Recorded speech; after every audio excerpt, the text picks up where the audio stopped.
जय मसीह की प्रिय भाई एवं बहन, प्रभु यीशु को धन्यवाद करते हैं एक और नए दिन के लिए, प्रभु के आनंद के लिए, उसकी सारी सामर्थ और प्रभु की योजना के लिए जो पूरी भरपूरी के साथ आज भी हमारे जीवन में प्रभु हमारे लिए सब कुछ कर रहा है। प्रियो, प्रभु का वचन हमें प्रतिदिन हमारा आह्वान करता है कि हम परमेश्वर के वचन को सुनें, उसे अपने हृदय में जमा करें और उसी के प्रकाश में अपने जीवन को प्रतिदिन जिएं। परमेश्वर के वचन में वो प्रकाश है कि हमारे जीवन को प्रतिदिन प्रकाशमान करता है, हर कदम पर प्रकाशमान करता है और हमें परमेश्वर के वचन पर ध्यान करना चाहिए। आज का मनन भी हमें यही सिखाता है। भजन 119 से इन दिनों में हम मनन प्राप्त कर रहे हैं और हम अल्फ़ाबेटिकली उन अल्फ़ाबेट्स के अंदर जो 8 पद हैं केवल उतने पर प्रतिदिन ध्यान करते हुए आगे बढ़ रहे हैं। आज हमारा अल्फ़ाबेट है बेत, अर्थात 9 से 16 पद तक हम पढ़ेंगे और इसी पर हम मनन करेंगे। जवान अपनी चाल को किस उपाय से शुद्ध करे, यह शुद्ध रखे तेरे वचन के अनुसार सावधान रहने से।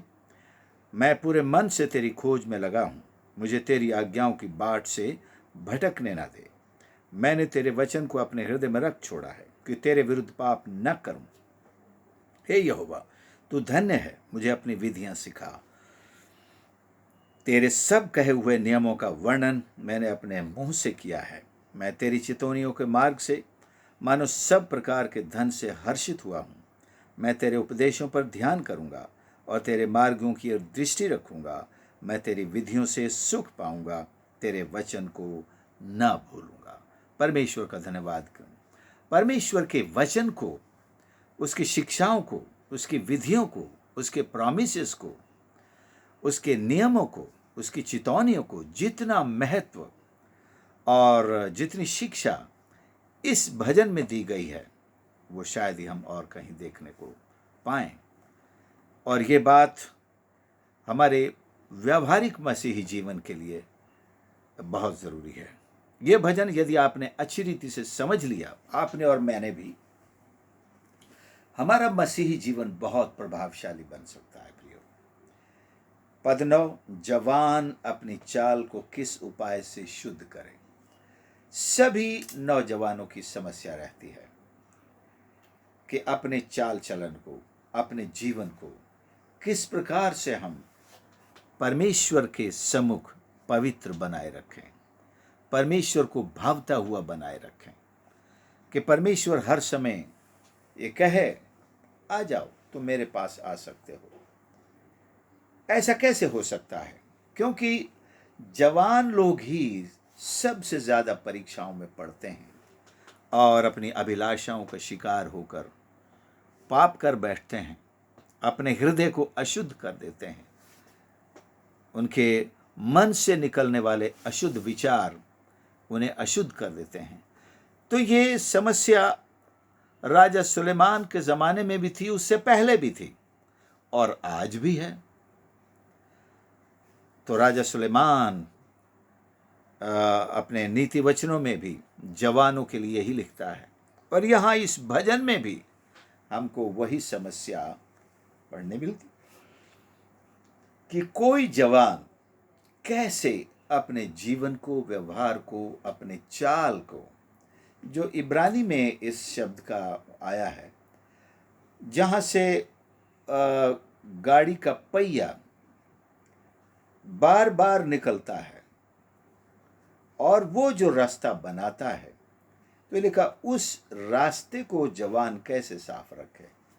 तो यहाँ मतलब ये है कि जो जवान बार बार पाप करता है, बार बार पाप करता है, उससे कैसे छुटकारा पाए। जवाब भी यही लिखा है, तेरे वचन के अनुसार सावधान रहने से। दुनिया ये पूछती है कि हम पापों से कैसे बच सकते हैं, हम पापों से कैसे बाहर निकल सकते हैं, पापों से कैसे शुद्ध हो सकते हैं। तो परमेश्वर का वचन ये जवाब देता है कि परमेश्वर के वचन से, परमेश्वर के वचन को अपने हृदय में रखेंगे और फिर हम उसके अनुसार अपना जीवन ढालेंगे। हम निश्चय पाप करने से भी बचेंगे, और अगर हम पाप कर बैठे हैं तो अपने हृदय को भी परमेश्वर के वचन से ही शुद्ध कर पाएंगे। मैंने तेरे, और फिर वो कहता है, एक कन्फेशन है उसका, मैंने तेरे वचन को अपने हृदय में रख छोड़ा है।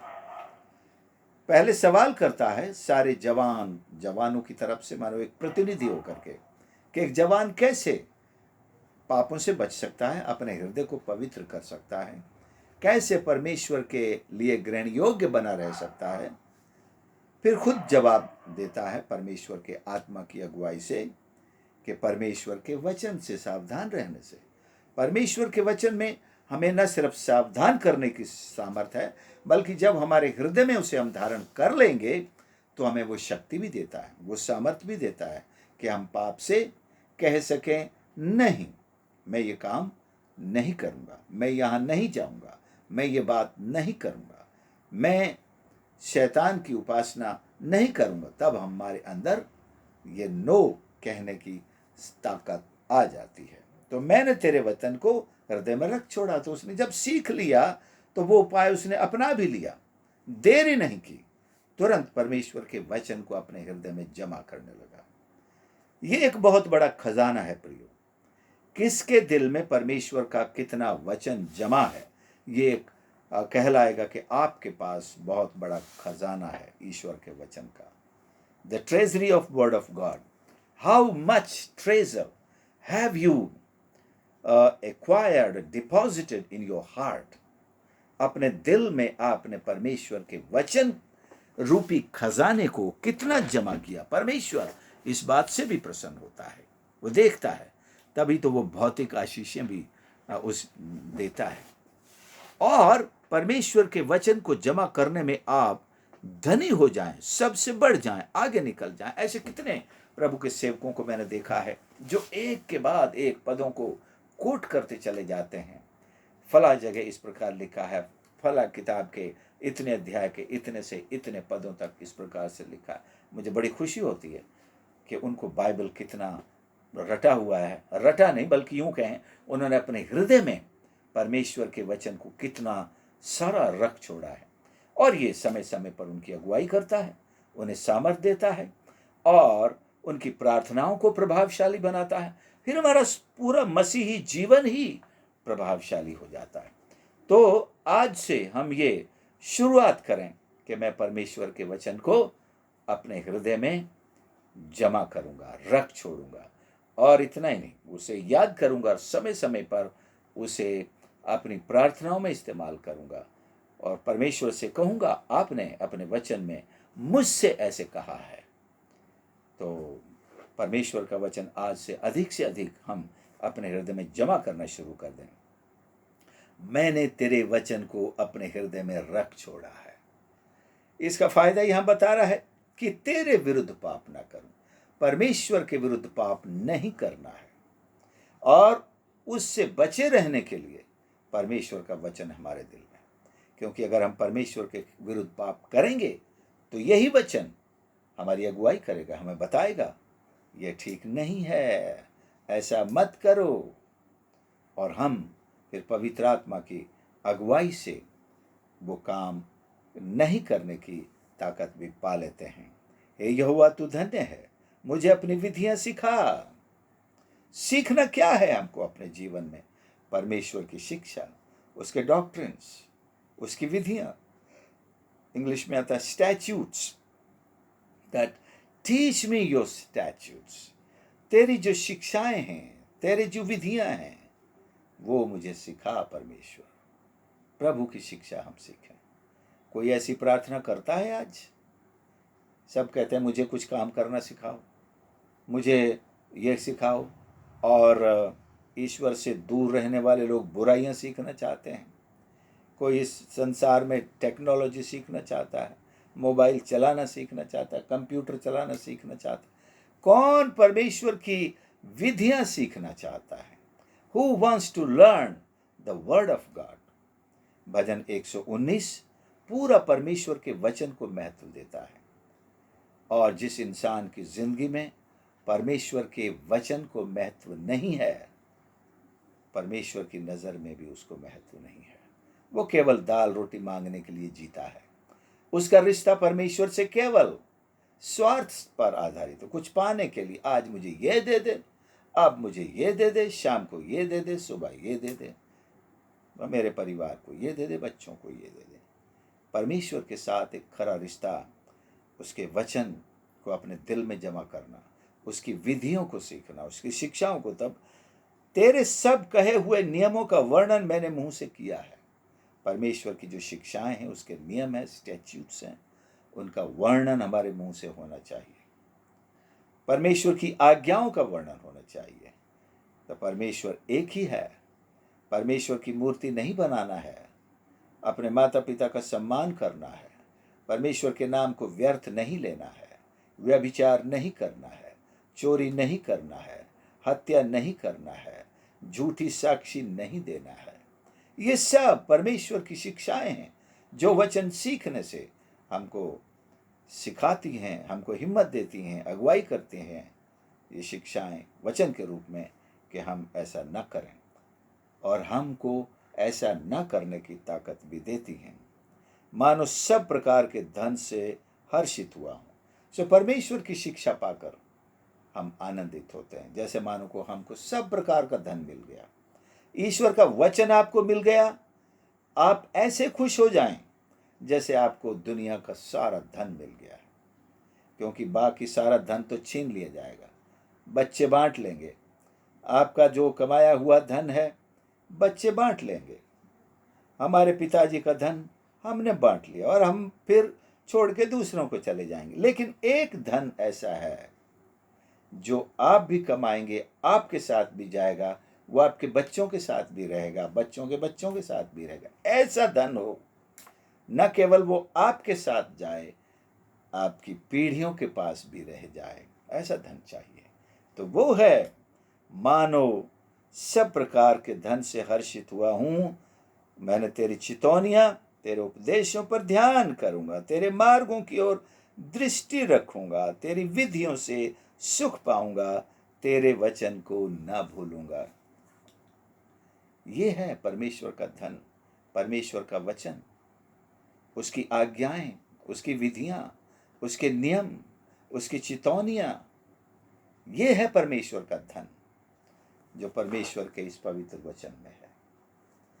इसे यहां से उतार कर यहां रखना है और फिर आंखें बंद करके उसी पर मनन करना है, और उससे जो आशीष निकलेगी उसको अपने जीवन में लेना है, दूसरों को सिखाना है, दूसरों को तक पहुंचाना।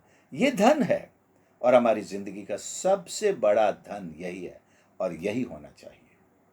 रुपया पैसा ये हमने कमाया और परमेश्वर की महिमा में भी ना लगाया, इस संसार पे खर्च किया, संसार में छोड़ करके चले गए।